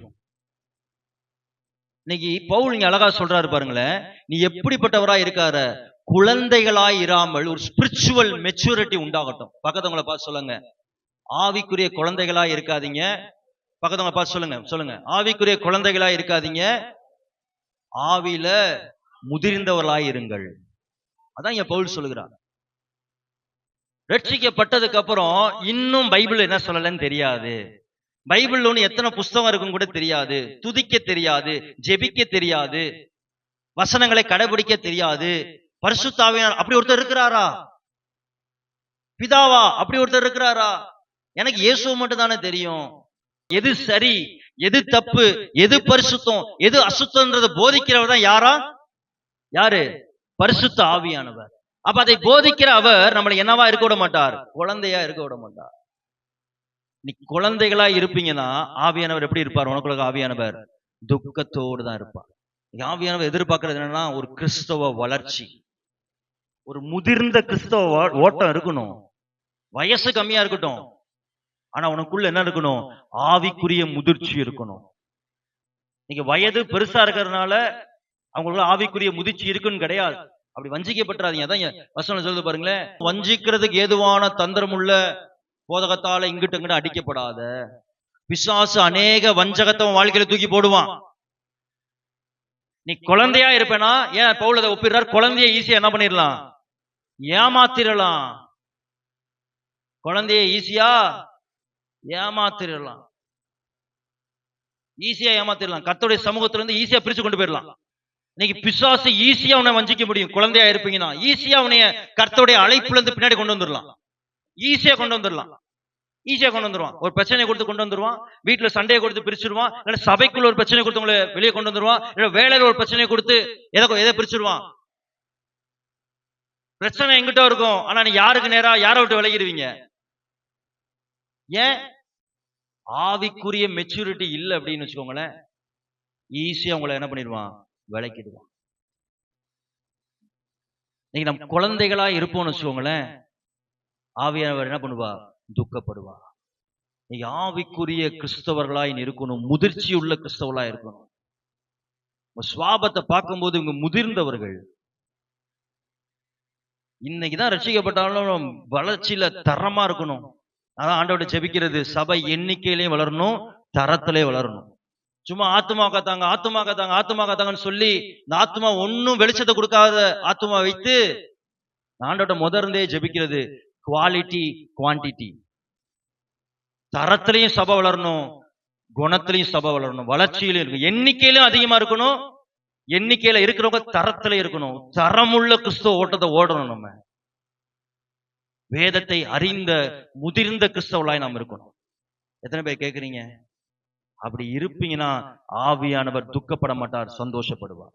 எப்படி நம்ம வளரபடி செய்யறாருன்றத பவுல் சொல்றாரு பாருங்க. எப்படி நம்ம முதிர்ந்த ஓட்டத்தை ஓட முடியும்னு சொல்றாரு பாருங்க. 7வது வசனம். கிறிஸ்துவினுடைய ஈவின் அளவுக்கு கிறிஸ்துவோடைய தக்கதாக ஈவு. கிறிஸ்து நமக்கு ஒரு கிஃப்ட் தராராம். என்ன கிஃப்ட் தராராம்? நம்மில் அவனவனுக்கு கிருபை அளிக்கப்பட்டிருக்கிறது. அவனவனுக்கு ஒரு சில கிருபைகளை தருகிறாராம். அது என்ன கிருபை தெரியுமா? வரங்கள். அடுத்த வசனம் பாருங்க. ஆதலால் அவர் உன்னதத்திற்கு ஏறி சிறைப்பட்டவர்களை சிறையாக்கி மனுஷர்களுக்கு வரங்களை அளித்தார் என்று சொல்லியிருக்கிறார். சிறைப்பட்டவர்களை அவர் என்ன பண்ணிட்டாரா? பிசாசுல சிறை இருந்தவங்களை இப்ப இவர் என்ன பண்ணிட்டாரு? தனக்கு சிறையாகிட்டார். அதான் பவுல் என்ன வார்த்தையை பயன்படுத்துறார்? நான் யாருல கட்டுண்டு இருக்கிறேன்? கிறிஸ்துவுக்குள் கைதியா இருக்கிறேன். பிசாசு சிறையில இருந்தவரை கிறிஸ்து என்ன பண்ணிட்டாரு? தனக்கு சிறையாக்கி என்ன பண்றாராம்? மனுஷர்களுக்கு என்ன பண்ணாராம்? வரங்களை அளித்தார். என்ன பண்ணாரு? வரங்களை அளித்தார். எதற்கு வரங்கள் அளிக்கிறாராம்? என்ன ஆகணும்? நம்ம என்ன ஆகிறதுக்காக வரங்கள் கொடுக்கப்பட்டிருக்கு? முதிர்ந்த கிறிஸ்தவர்களாக வாழ. நான் சொல்ல எத்தனை பேர் புரியுதுங்க? நான் சொல்ல உங்களுக்கு புரியுதா? வரங்கள் எதுக்கு கொடுக்கப்படுகிறது? உன்னை முதிர்ந்த கிறிஸ்துவ ஓட்டத்துக்குள்ள ஓட வைக்க. ஆனா வரம் நமக்குள்ள பயன்படும் போது என்ன வந்துடும்? வரம் பயன்படும் என்ன வந்துடும்? பெருமை தான் வந்து நிற்கும். 1 கொரிந்தியர் 13 சொல்றாரு. 13 12 13 11 12 தெரியல. நீ அந்நிய பாஷை பேசலாம், ஏன் தேவனுடைய பாஷையை கூட நீ பேசலாம், ரகசியங்களை நீ அறிவிக்கலாம், தீர்க்க தரிசனம் உனக்குள்ள சரளமா வரலாம். ஆனால் உனக்குள் அன்பு இராவிட்டால் நீ ஒன்றுமில்லை. வேதம் தெளிவாய் சொல்கிறது. வரங்கள் கொடுக்கப்படுறதே எதற்கு? ஒரு முதிர்ந்த கிறிஸ்துவ ஓட்டத்தை ஓடுறதுக்கு தான். கனிகள் கொடுக்கப்படுறது எதற்கு? நீ முதிர்ந்த கிறிஸ்தவனாய் மாறுறதுக்கு, குழந்தையா இருக்கிறது கிடையாது. அடுத்த வசனம் பாருங்க. 11வது வசனம் பாருங்க. ஏன் இந்த வரங்கள் கொடுக்கப்பட்டிருக்கு? மேலும் நாம் அனைவரும் தேவனுடைய குமாரனை பற்றும் விசுவாசத்திலும், பாருங்க, குமாரனை பற்றும் விசுவாசத்திலும் அறிவிலும். நல்ல கவனிங்க. வரங்கள் கொடுக்கப்படுறது எதற்கு? இயேசுவை பற்ற விசுவாசத்துல உறுதியாய் நிக்கிறதுக்கு தான் வரங்கள் கொடுக்கப்படுது. அடுத்து அறிவிலும் அவரை பத்தி அறிகிற அறிவுல வளரணும். எதை ஸ்ட்ரெஸ் பண்ணிக்கிட்டே இருக்கிறாரு? குழந்தையா இருக்காத, என்ன பண்ணு? இன்னைக்கு நான் உங்களுக்கு சொல்றேன், உங்களுக்கு படிக்க தெரியாம இருக்கலாம், எழுத தெரியாம இருக்கலாம், ஆனா அதற்காக நீங்க வளர முடியாதுன்னு கிடையாது. ஆவிக்குரிய ஓட்டத்துல நீ முழங்கால் போட்டு ஜெபித்து ஆவியானவரை நிரப்புங்கன்னு சொன்னா ஆவியானவர் உனக்கு கத்துக் கொடுப்பா. கர்த்தரை அறிவுற அறிவு சுயத்துல கிடையாது. ஆவியானவரை நிரப்புவார்னா உனக்கு வேத வசனம் தெரியும். உங்களுக்கு தெரியும், ரெகபோத்துல இருந்து இங்க வந்தாங்க. ரெகபோத்துல ஒரு சிஸ்டர் இருக்காங்க, பேர் மறந்துருச்சு. ஆனா அவங்க சொல்ற சாட்சி ஃபுல்லா ஏதோ ஒரு இடத்துல ஒரு வசனமா இருக்கும். ஆனா பாருங்க, மனநிலை பாதிக்கப்பட்டவங்க, ஆனால் அந்த அம்மா உட்காந்து ஜெபிக்கிற நான் பார்த்திருக்கிறேன், கர்த்தரோடு இருக்கிறத பார்த்திருக்கேன். ஆனா வசனம் நான் அவங்க சொல்லும் போது சொல்லுவேன், இது இந்த இடத்துல இருக்க வசனம். அது தேவ பிள்ளைகளை, இங்க படிக்க தெரியாது, எனக்கு எழுத தெரியாதுன்னு சொல்லிட்டு இது ஒரு காரணமா வைத்துக்கொண்டு ஆவிக்குரிய வாழ்க்கையில வளராம குழந்தைகளை போல இருக்காதீங்க. ஆவியானவர் உன்னை நிரப்புவார்னா நீ வாயை திறந்து பேசுகிற ஒவ்வொரு வார்த்தையிலும் மணலாக, ஒவ்வொரு வார்த்தையிலும் சுட்டெரிக்கிறதாக இருக்கும். எரி மழை என்ன பண்ணுது? எல்லாத்தையும் அழிச்சிடுறோம். அபிஷேகம், அந்த அக்கினி தேவையில்லாத எல்லாத்தையும் எடுத்து போட்டுரும். அதான் அர்த்தம் அபிஷேகம். அக்கினி என்ன பண்றோம்? அக்கினி என்ன பண்ணும்? சுட்டரிச்சிரும். உன்னை பொண்ணாக அதை மாத்தி வெளியே கொண்டு வந்துரும். அப்ப வரங்கள் எதுக்கு கொடுக்கப்பட்டிருக்கு பாருங்க? கிறிஸ்துவுடைய என்ன வளர்ச்சி? நிறைவான வளர்ச்சி. புரியுதா உங்களுக்கு? நிறைவான வளர்ச்சி, அளவுக்கு தக்க பூரண புருஷர்களாக உங்களை என்ன பண்ணுகிறது?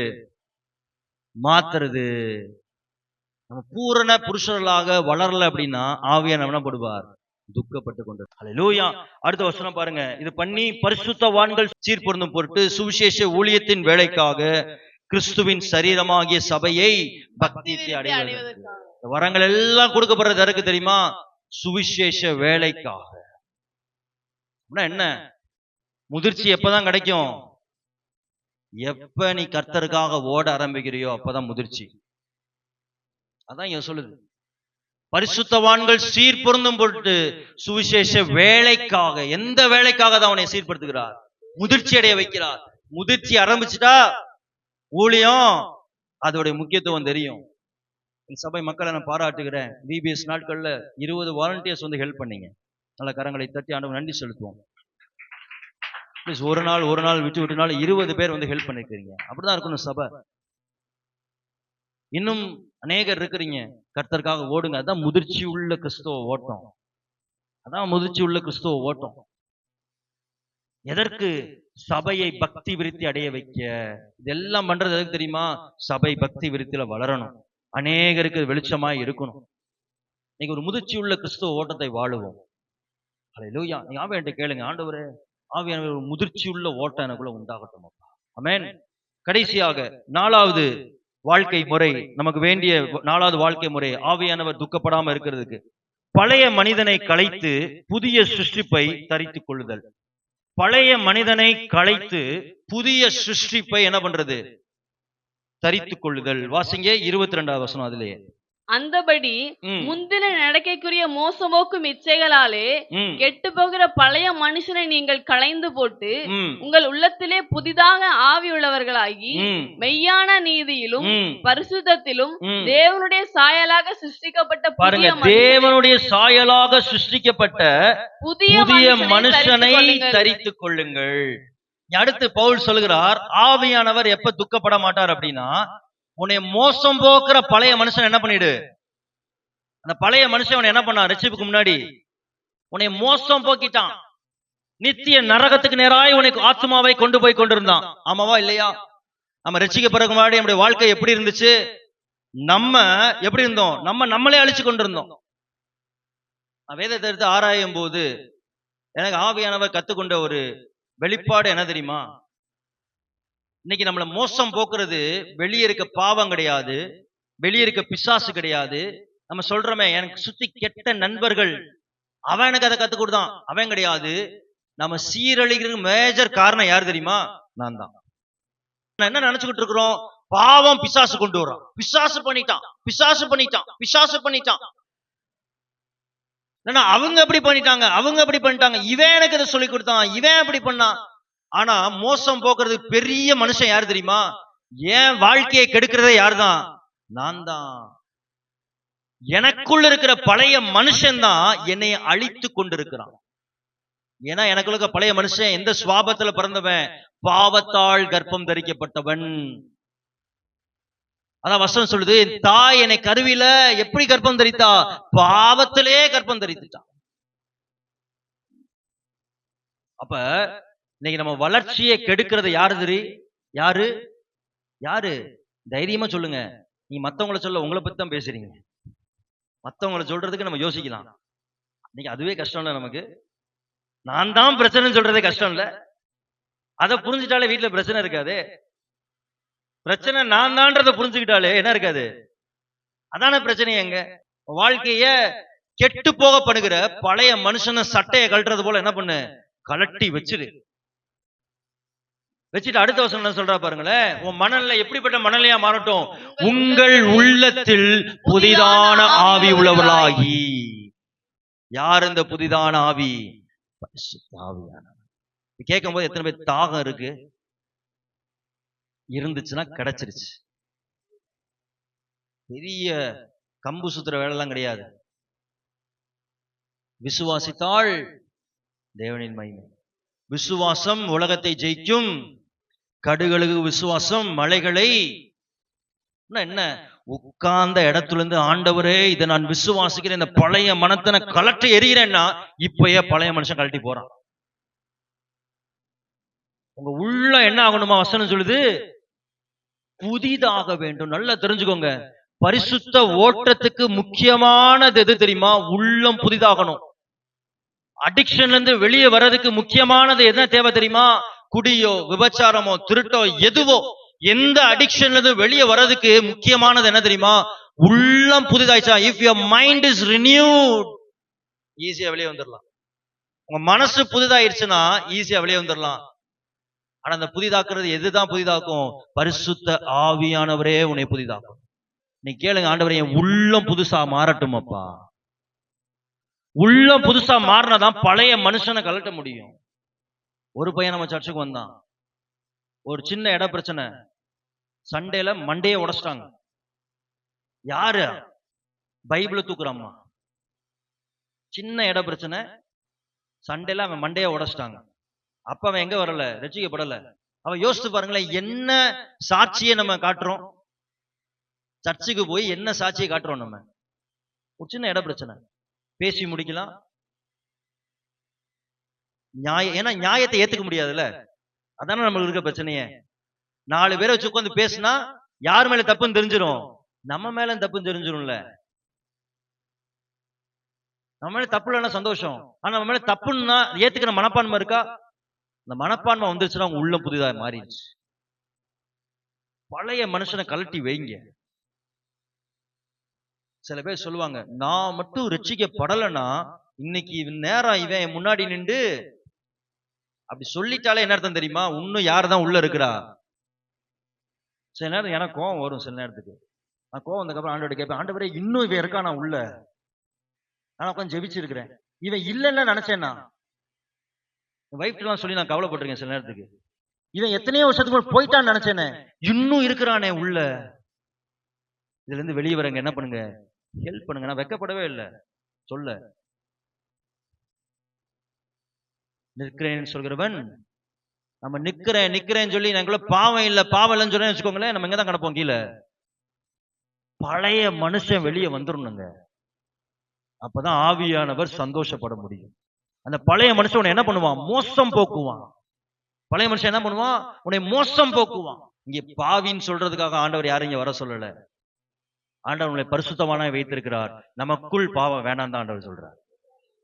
நான் சொல்ல எத்தனை பேர் புரியுது? ஞாயிற்றுக்கிழமை சண்டே சர்ச்சுக்கு வர்றது உன்னை பாவின்னு சொல்றதுக்காக முத்திர கொடுத்துக்காக ஆண்டவர் இங்க கொண்டு வரல. நம்ம பரிசுத்தவான் என்னைக்கே தீர்மானித்தார். பரிசுத்தவானா இருக்க நமக்குள்ள என்ன வேணாம்?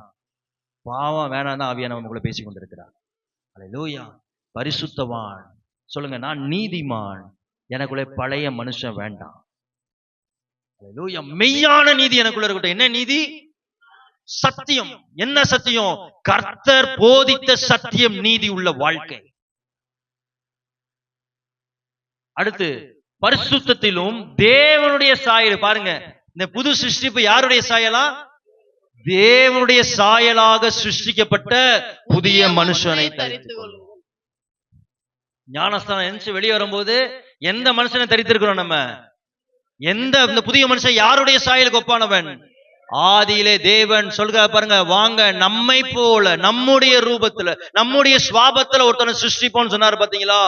ஏதேன் தோட்டத்தில் சிருஷ்டிக்கப்பட்ட அதே சாயல் நமக்குள் வருகிறது. அது யார் கொண்டு வரா தெரியுமா? பரிசுத்த ஆவியானவர் உனக்குள்ளும் எனக்குள்ளும் நிறைவாக நடத்தி கொண்டிருக்கிறார். அது எப்ப நடக்கும்? பழைய மனுஷனை கலற்றி இந்த தேவ சாயல் உள்ள புதிய மனுஷனை தரித்துக் கொள்ளணும். இந்த பழைய மனுஷன் யாருன்றத பாருங்களேன். வசனம் சொல்லுது பாருங்க, 17 வசனம் பாருங்க. ஆதலால் கர்த்தருக்குள் நான் உங்களுக்கு சாட்சியாக சொல்லி எச்சரிக்கிறது பாருங்க என்ன சொல்றாரு பாருங்க. கர்த்தருடைய நாமத்தை வச்சு நான் உன்னை எச்சரிக்கிறேன். அதான் அர்த்தம். கர்த்தருடைய நாமத்தில் உன்னை எச்சரிக்கிறேன். என்ன எச்சரிக்கிறேன்னா, மற்ற புறஜாதிகள் தங்கள் வீணான சிந்தையிலே நடக்கிறது போல, மற்ற புறஜாதிகள் தன்னுடைய வீணான சிந்தையில் நடக்கிறது போல நீங்கள் இனி நடவாமல் இருங்கள். அப்படின்னா என்ன? ரட்சிக்கப்படாதவன் மாதிரி உன் வாழ்க்கை இருக்கக்கூடாது. புறஜாதினா என்ன? ரட்சிக்கப்படாதவன், இயேசுவை ஏற்றுக்கொள்ளாத கூட்டம் போல உன் வாழ்க்கை இருக்கக்கூடாது. எச்சரிக்கையா இருக்க சொல்ற.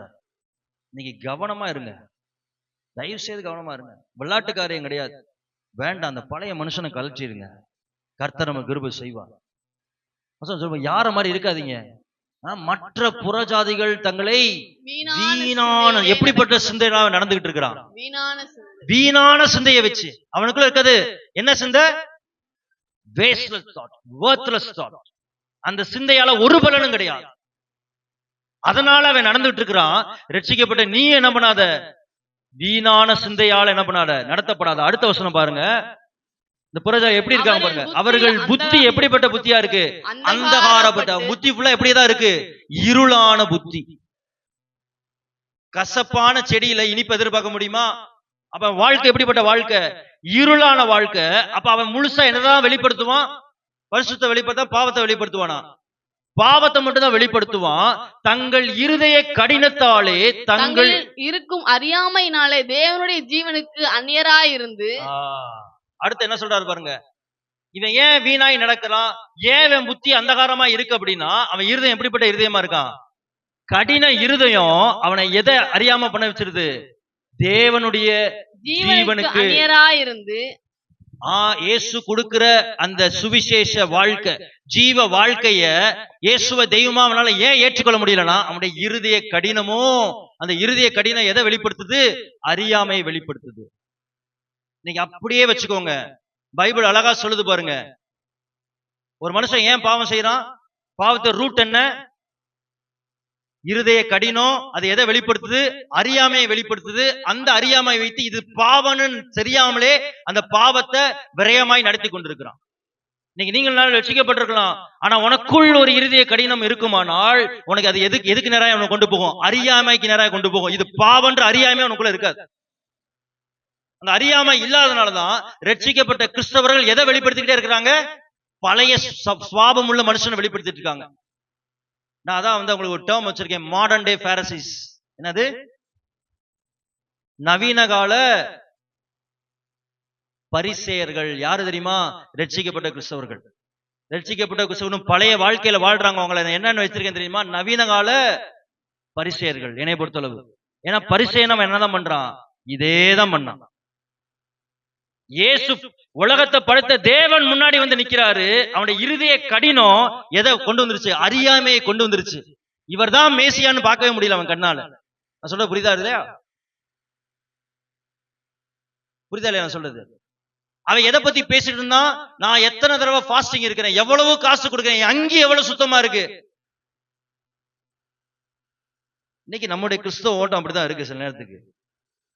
ஏன் ரட்சிக்கப்பட்ட விசுவாசி வெளியே போய் அநியாயம் பண்றாங்கன்னா, ஏன் இருதய கடினம்? நீங்க இருதய கடினம் உனக்குள் இருக்குமானால் ஆவியானவர் எப்படிதான் இருப்பாரு? துக்கமா தான் இருப்பார். இருதய கடினத்தை எடுத்துருங்க. I can feel that spirit. இங்க அநேகருக்குள்ள ஒரு கடினம் இருக்கு. கடினம் வளையவே மாட்டேன் நான். அவங்க வளையட்டும், என்னமோ சொல்லு, மாத்திக்க மாட்டேனே. இருதய கடினம். அந்த கடினம் என்ன பண்ணும்? அறியாமைக்குள்ள கொண்டு போயிடும். வசனம் சொல்லுது, அந்த இருதய கடினம் யாருக்குரியது? ரட்சிக்கப்படாதவனுக்குரியதுங்க. உனக்குரியது கிடையாது. எந்த ஜாதி? நீ பரிசுத்தம் உள்ள ஜாதி, தெரிந்தெடுக்கப்பட்ட ஜாதி. உனக்குள்ள என்ன இருக்கக்கூடாது? இருதய கடினமோ அறியாமை இருக்கக்கூடாது. யாருக்குரியது வசனம் சொல்லுது? புறஜாதிகளுக்குரியது. அது ரட்சிக்கப்படாதவனுக்குள்ள உள்ளது. எப்படி ரட்சிக்கப்பட்ட உனக்குள் காணப்படணும்? தேவ பிள்ளைகளே, பழைய மனுஷன் வேண்டாம். நான் சொல்ற எத்தனை பேர் புரியுது? இருதய கடினம் உனக்கு வேண்டாம். ஒரு தவறு செய்றியா, பாவம் செய்றியா, ஒத்துக்கோங்க, மாத்திக்கோங்க, தப்பே கிடையாது. மன்னிக்க அவர் ஆயத்தமா இருக்கும்போது மன்னிப்பு கேட்க நீ ஏன் தயங்குற? மன்னிக்க தேவன் எல்லையற்ற அன்பையும் எல்லையற்ற மன்னிப்பையும் அவர் தர ஆயத்தமா இருக்கும்போது மன்னிப்பு கேட்க, உன் பாவத்தை உணர்ந்து மன்னிப்பு கேட்க உனக்கு ஏன் இவ்வளவு இருதய கடினம்? இருதய கடினம் உனக்குள் இருக்கிற ஆவியானவரை துக்கப்படுத்தி விடும். உனக்குள்ள ஆவியானவர் துக்கப்பட்டுதான் இருப்பார். இதுதான் அந்த பழைய மனுஷனை கலட்டுன்றார். கலட்டிட்டு புதிய சிருஷ்டிப்பு, தேவ சாயலுக்கு ஒப்பான புதிய சிருஷ்டிப்புடைய மனுஷனுடைய வாழ்க்கை எப்படி இருக்குன்றது எபேசியர் 25 எபேசியர் 6-9 வரைக்கும் குறித்து வச்சுக்கொள்ளுங்க. நான் 6ஆம் அதிகாரம் வரைக்கும் எடுக்க போறேன். சாயந்தரம் 3 மணிக்கு முடிச்சிடுறேன். இந்த அடுத்து உள்ள 7 வசனத்தை மட்டும் எடுத்து முடிச்சிடுறேன். மீதத்தை நீ வீட்டுல போய் வாசிங்க. 25 வசனம் பாருங்க. இந்த புதிய சிருஷ்டிப்புள்ள மனுஷன் எப்படிப்பட்ட சுவாபத்தை வெளிப்படுத்துவான்னு பாருங்க. 25 வசனம். அன்றியும் நாம் ஒருவருக்கொருவர் அவங்களா இருக்கிறபடியால் பொய்யை களைந்து அவனவன் பிறனுடனே மெய்யை பேச கடவன். இந்த புதிய மனுஷன் எதை பேச மாட்டானா? பொய். சொல்லுங்க. இன்னைக்கு ரட்சிக்கப்பட்டவங்க வாயில என்ன இருக்கு? போய் சின்ன சின்ன விஷயத்துக்கு கூட போய் சின்ன சின்ன விஷயத்துக்குள்ள சர்ச்சைக்கு ஏன் வரல? தூங்கிட்டேன்னா தூங்கிட்டேன்னு சொல்லு. ஏன் வர முடியல? உண்மையை சொல்லி பழகுங்க. எங்க இருக்கிறீங்க? உண்மையை சொல்லி பழங்க. மனைவி கேட்டா உண்மையை சொல்லி பழங்க. புதிய மனுஷன் என்ன பண்ண மாட்டான்? வசனம் சொல்வாங்க, எதை கலைத்து விடுவானா? பொய்யை கலைத்து அவனுடைய மெய்யை பேச கடவான். எப்ப பேச கடவானா? நாம் ஒருவருக்கொருவர் அவயங்களாய் இருக்கிறபடியால். எப்ப நீ குடும்பத்துல எல்லாம் இதனுடைய அவயம் என் குடும்பம் நீங்க சொல்றீங்களோ அப்பதான் வாயில உண்மை வரும். நீங்க புது சிருஷ்டிப்பாய் இருக்கிற உன் நாவுகளில் என்ன வரக்கூடாது? பொய் வரவே கூடாது. என்னுடைய பாலிசி எல்லாம் என்னன்னா, சின்ன வயசுல எனக்கு எப்ப ஆண்ட கத்து கொடுத்தான்னு தெரியல, உண்மையை சொல்லி கூட தண்டனை கூட வாங்கிடு, பொய்ய சொல்லி மேலும் மேலும் பொய்ய சொல்லாத. இதான் ஆவியான எனக்கு கத்து கொடுத்து சின்ன வயசுல. எனக்கு நல்ல ஞாபகம் இருக்கு. எங்க சர்ச்சில் நான் கீழே இங்க உட்காந்துருப்பேன், ஏதோ ஒரு செய்தியில எனக்கு இன்னும் பளிச்சுன்னு ஞாபகம் இருக்கு. அதனாலதான் நான் வீட்டுல என்ன தப்பு பண்ணாலும் இதான் பண்ணேன்னு சொல்லிடுவேன்.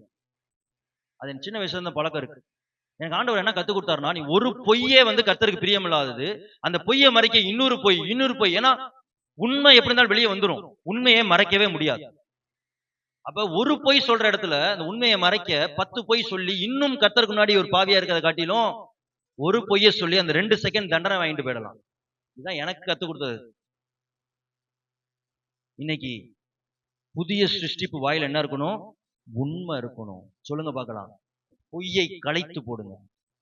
வேலை ஸ்தலத்துல பொய்யை களைங்க.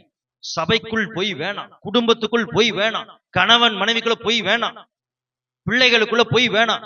மனைவி ஏதாவது கேட்கறாங்கன்னா வசனம் சொல்லுது, நீ ஒருவர் ஒரு அவயமாய் நினைப்பேனா நீ உண்மையாதான் பேசுவீங்க. இன்னைக்கு நம்ம சபையை பத்தி சொல்லல, பெங்களூர்ல இருந்திருக்கிறேன். ஹஸ்பண்டுக்கு மனைவி என்ன சம்பளம் வாங்குறாங்கன்னு தெரியாது, மனைவிக்கு ஹஸ்பண்டுடைய சம்பளம். பெங்களூர்ல இருந்திருக்கிறேன் 3 வருஷம். அங்கெல்லாம் இதோட ஒன்னும் கொடுமையா இருக்கும் சில காரியங்கள். இவர் எங்க வீடு வாங்கி வச்சிருக்காரு, இவர் எங்க சொத்து வாங்கி வச்சிருக்காரு, இவர் என்ன பண்ற ஒண்ணும் தெரியாது. அப்படியே மறைச்சு வச்சிருது. அந்த குடும்பத்தோட ஐக்கியமே இருக்காது. நீங்க ஒருவரை நம்புவீங்க அப்படின்னா அந்த இடத்துல பொய் இருக்க கூடாது. பொய் இருந்தாலே ட்ரஸ்ட் பிரேக் ஆயிடும். நான் சொல்ல நல்லா புரிஞ்சுக்கோங்க. நீங்க பொய் சொல்றத பார்த்துட்டாங்க அப்படின்னா உங்க மேல இருக்க நம்பிக்கை போயிடும். உங்க வீட்லயோ சபையிலையோ ஊழியர்ச்சையோ எங்கனாலும் நீங்க உன்னை மறைச்சிட்டீங்கன்னு உங்களுக்கு தெரிய வந்துருச்சுன்னா உங்க மேல இருக்க நம்பிக்கை போயிடும். அதை மறுபடியும் கட்டி எழுப்ப பல வருஷங்கள் எடுக்கும். நீ ஒரே அவயங்களாய் நினைப்பீங்கன்னா புதிய மனுஷன் ஃபர்ஸ்ட் எதை கலைப்பான்? பொய்யை கலைத்து எதை மட்டும் பேசணும்? மெய்யை மட்டும் பேசுங்க. ஒருத்தவங்களுக்கு உண்மையை பேசுங்க, நல்லதை பேசுங்க. அல்லேலூயா. அடுத்து 2வது பாருங்க. நீங்கள் கோபம் கொண்டாலும் பாவம் செய்யாதிருங்கள். சூரியன் அஸ்தமிக்கிறதுக்கு முன்னாக உங்கள் கோபம் தனிய கிடையாது, எரிச்சல் தனிய கிடையாது. கோபம் கொண்டாலும் என்ன பண்ணாதீங்க? சரி, கோபப்படலாமா? கோபமே படக்கூடாதா? சொல்ல போனா சரியான விஷயம். கோபப்படாட்டினா அது என்ன தெரியுமா? அது ஒரு பாவம். சில பேர் வீட்டுல எல்லா அநியாயமும் நடக்கும், பார்த்துட்டு அப்படியே அமைதியா இருப்பாங்க. எனக்கு எதுக்குப்பா, எனக்கு அதுக்கு சம்மந்தமே கிடையாதுப்பா. அது அவங்க அடிச்சுக்கிட்டோம், மனைவி அடிச்சுக்கிட்டும், மருமக அடிச்சுக்கிட்டோம், இல்லாட்டி மருமகன் அடிச்சுக்கிட்டோம், ஹஸ்பண்ட் அடிச்சுக்கிட்டோம், எனக்கு எதுக்கு என்ன சம்பந்தம்? பையன் மேல தப்பு இருக்கும், அம்மா என்ன இருப்பாங்க அப்படியே அமைதியா வாயை நல்லா இழுக்கி முடி உட்காந்துருப்பாங்க. அதுவுமே பாவம் தான் தெரியுமா? கோபப்படுறது தப்பு கிடையாது, நியாயமான விஷயத்துக்கு கோபப்படுறது தப்பு கிடையாது. ஆனா கோபம் வரும்போது சில பேருக்கு என்ன பண்றதுன்னே தெரியாது தெரியுமா? கையில கிடைக்கிறதுலாம் விட்டு எறிவாங்க, கையில கிடைக்கலாம் அடிப்பாங்க. வாயிலிருந்து வார்த்தைகள் அப்படியே பூ போல வார்த்தைகள் வந்து விழும். ஆசீர்வாதமான வார்த்தைகள் அப்படியே டடன்னு வரும். கோபம் வந்தோன்னே அப்படியே நல்ல ஆசீர்வதிக்கிற வார்த்தையா வரும். அததான் பண்ணாதீங்கன்னு பைபிள் சொல்லுது. சில பேர் கோபம் கொண்டுட்டா 10 நாள் பேச மாட்டான், 1 மாசம் பேச மாட்டான், 20 நாள் பேச மாட்டான். மனைவியோட உட்காந்துருப்பான், ஒரே கட்டல்ல படுப்பான். பிள்ளைகளோட சண்டை போடுறாங்களான்னு பார்த்திருக்கேன். பிள்ளைங்கிட்ட வைராக்கியம் இருக்க பெற்றவங்கள பார்த்திருக்கேன். வசனம் என்ன சொல்லுதுன்னா, கோபம் என்ன போட்டிருக்கு? கோபம் அப்புறம் என்ன? பைபிள் எதை அலோவ் பண்ணுது? நியாயமான கோபத்தை பைபிள் என்ன பண்ணுது? அலோவ் பண்ணுது. ஆனா அந்த கோபம் எதுக்கு நேராக நடத்தக்கூடாது? பாவம் செய்யறதுக்கு நேராக நடத்தக்கூடாது. சொல்றாரு பாருங்களேன், சூரியன் அஸ்தமிக்கிறதுக்கு முன்பாகவே உங்க எரிச்சல் அப்படின்னா என்ன? கோபத்தை அப்படியே நீங்க கொண்டு போவீங்கன்னா அது எதுவா மாறும்? எரிச்சலா மாறும், பகையா மாறும், வெறுப்பா மாறிடும். மீனிங் எடுத்துக்கோங்களேன். இருள் மறையும் போது அடுத்த நாள் என்ன வருது? வெளிச்சம் வரும்போது உனக்குள்ள ஒரு அடுத்த நாள் ஆரம்பிக்கும் போது கசப்போடு நீ ஆரம்பிக்காத. சொல்ல புரியுதா? ஒரு பரிசுத்தத்தோடு அடுத்த நாள் ஆரம்பி. சில சின்ன பிரச்சனை வந்தாலும் சில பேர்ட்ட கேட்டாலும் சொல்லுவீங்க 1997, 87, 57. ஏன்னா உள்ளது என்னவா இருக்கு? கசப்பு, வடு, காயம். புதிய சிருஷ்டிப்புனா என்ன இருக்கக்கூடாது உனக்குள்ள? எரிச்சல், கசப்பு, பொறாமைகள், கோபங்கள் இருக்கக்கூடாது. அடுத்த வருஷம் அதோட சேர்த்து என்ன சொல்றாரு? பிசாசுக்கு இடம் கூடாதிருங்கள். கோபம் உள்ள இருக்குன்னா என்ன பண்றோம்? நம்ம அறியாமலே பிசாசுக்கு இடம் கொடுக்கிறோம். என்ன? உன்னைய ஆட்டி வைக்க, புதிய சிருஷ்டிப்ப கெடுக்க. Giving space. போன விடுதலை ஜெபத்துல பத்தி பேசினேன். எதை பத்தி பேசினேன்? ஆளுமையை பத்தி பேசினேன். ஞாபகம் இருக்கா? உங்களுக்குள் கசப்பு கோபம் இருக்குன்னா நீ யாரால ஆளப்பட்டுக்கிட்டு தான் இருப்பீங்க. வசனம் அழகா சொல்ல பாருங்க, கோபத்தோட சேர்த்து போட்டிருக்காரு பாருங்க. பிசாசுக்கு இடம் கூடாது இருங்கள். யாருக்காரு மேல நீ கோபம் கொண்டு நீ அவங்களை மன்னிக்கலன்னா ஆட்டோமேட்டிக்கா உங்களை அறியாமலே அவங்க மேல கசப்பு வந்துடும். உங்களை அறியாமலே அவங்க மேல எரிச்சல் வந்துடும். ஆட்டோமேட்டிக்கா என்ன கொடுத்துருக்கீங்க? இங்கிலீஷ் அழகா இருக்கு, don't give devil the food whole. அவன் வாழ்க்கைக்குள்ள கால் வைக்கிறதுக்கு என்ன பண்ணாத? இடம் கொடுக்காத. நீ கோவம்லாம் இருக்குன்னா நீ புதிய சிருஷ்டிப்புனா போய் அப்படியே மன்னிச்சிருங்க. அப்பதான் ஆவியானவர் துக்கப்பட மாட்டார். 26 இனி திருடாமலும் குறைச்சலவனுக்கு கொடுக்கத்தக்கதாக தனக்கு உண்டாயிருக்கும்படி தன் கையினால் நலமான வேலை செய்து பிரயாசப்பட கடவன். அடுத்து திருடுகிறவன் என்ன பண்ணக்கூடாது? திருடக்கூடாது. புதிய மனுஷன் என்ன பண்ண மாட்டான்? திருட மாட்டான். நான் எப்பவுமே சொல்றது, வேலை செய்யற இடத்துல இருந்து ரப்பரை கூட என்ன பண்ணாத, செல்ல டேப்பை கூட கொண்டு வந்துடாதீங்க, குண்டு மணியை கூட கொண்டு வந்துடாதீங்க. வேண்டாம். ஒரு பெர்மிஷன் இல்லாம எதையுமே எடுத்துட்டு வராதீங்க. அடுத்து என்ன சொல்றாரு பாருங்க, குறைச்சொல்லவனுக்கு நீ கொடுக்கத்தக்கதாக, திருடருக்கு பதிலாக நீ என்ன பண்ண? கொடுக்கிறவனாயிரு. யாருக்கு தேவையோ அவனுக்கு என்ன பண்ணு? நீ கொடுக்கிறவனா இருக்கணும். மத்தவன் இருந்து என்ன பண்ணக்கூடாது? எடுக்கிறவனாய் நீ காணப்படக்கூடாது. தன் கையினாலே என்ன வேலை செய்யணும்? அடுத்து என்ன வேலை செஞ்சு கொடுக்கணும்? நல்ல வேலையை செய்து கொடுக்கணும். பிரயாசப்படணும், ஹார்ட் ஒர்க் பண்ணு. புதிய மனுஷன் என்ன பண்ணுவானா? என்ன பண்ணுவான்? வாலிப பிள்ளைங்கள கேட்க கஷ்டமா இருக்கும்.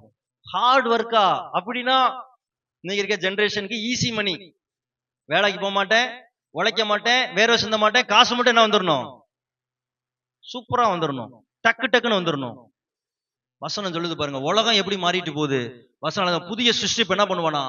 எடுக்க மாட்டான், கொடுக்கிறவனா இருப்பான். எப்படி கொடுப்பான்? தான் கடினமாய் உழைத்து நல்ல வேலையை செய்து நல்ல பிரயாசப்பட்டு குறைச்சல் ஒண்ணு கொடுக்கிறவனா தான் இருப்பான் புதிய சிருஷ்டிப்பு. அடுத்து பாருங்க, கெட்ட வார்த்தை ஒன்றும் உங்கள் வாயிலிருந்து புறப்பட வேண்டாம். உங்க நாவால ஆவியானவர் துக்கப்படுற மாதிரி நடக்க கூடாது. வசனம் தெளிவா சொல்லு பாருங்க, கெட்ட வார்த்தை ஒன்று உங்க வாயிலிருந்து புறப்பட வேண்டாம். ஒரு வார்த்தை கூட என்ன வரக்கூடாது உங்க வாயிலிருந்து. இன்னைக்கு சில பேருக்கு சரளமா வாயில வரும் பேசும்போதே. ரட்சிக்கப்படுறதுக்கு முன்னாடி எப்படி இருந்துட்டு போங்க, ரட்சிக்கப்பட்டதுக்கு அப்புறம் வாயில கெட்ட வார்த்தை வரவே கூடாது. சில நேரத்துக்கு கோவத்தோட உச்சியில வார்த்தை வருது, ஆண்டோட மன்னித்து என்ன பண்ணுக்கோ, வெளியே வந்துரு. ஆனா சில பேர் சும்மா பேசும்போதே என்ன வரும்? சும்மா பேசும்போது நான் சொல்றவங்க புரியுதா? இதெல்லாம் உலகத்தான் வாயில இருக்க வார்த்தைகள். ரட்சிக்கப்பட்ட உன் வாயில என்ன வரக்கூடாது? கெட்ட வார்த்தை ஒன்று கூட புறப்படக்கூடாதான். இது யார், எந்த சிருஷ்டிப்பு? பழைய மனுஷனை கழற்றி புதிய மனுஷன் தரித்து கொண்டாதான் யார் சந்தோஷமா இருப்பா? ஆவியானவர் உனக்குள்ள சந்தோஷமா இருப்பா. கெட்ட வார்த்தை ஒன்றும் புறப்பட. அடுத்து என்ன? பக்தி விருத்திக்கு ஏதுவான நல்ல வார்த்தை உண்டானால் கேட்கிறவனுக்கு என்ன இருக்கும்? பிரயோஜனம் உண்டாகும். நம்ம பேசுற வார்த்தை மற்றவங்களை உடைக்க கூடாது, காயப்படுத்த கூடாது. அதுக்கு மாறா என்ன பண்ணணும்? கட்டுகிற வார்த்தையா இருக்கணும், பக்தி நிறைந்த வார்த்தையா இருக்கணும். இதுதான் புதிய சிருஷ்டிப்பு.